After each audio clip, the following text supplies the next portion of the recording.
శ్రీ సూక్తి channel వీక్షిస్తున్న వారందరికీ నమస్కారం అండి.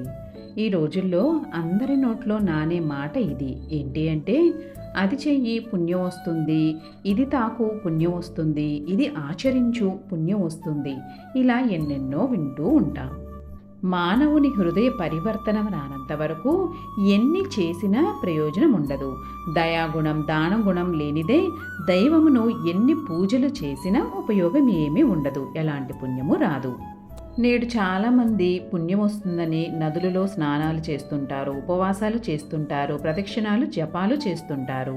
ఇవన్నీ మన హృదయాన్ని పరిశుద్ధం చేసుకోవడానికి చేసే సాధనాలు మాత్రమే అని గ్రహించాలి.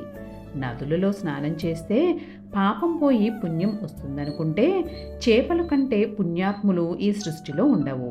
ఉపవాసాలు ఉండడం వలన పుణ్యం వస్తుంది అనుకుంటే నిత్యము ఆకలితో పస్తులుండే పేదవాడి కన్నా పుణ్యాత్ముడు ఉండనే ఉండడు. ఈరోజు అత్యాస సోమరితనం వలన ఇట్టి భ్రమకి లోనగుచున్నాము. ఇవన్నీ చెయ్యకూడదు అని కాదు, చెయ్యాలి. కానీ అంతటితో ఆగిపోకుండా ఆత్మతత్వమును అర్థం చేసుకొని హృదయము పరిశుద్ధం చేసుకొని పరమాత్మను అంతరాత్మలో ఆరాధించుకోవాలి. అప్పుడే ఇవన్నీ ఫలిస్తాయి.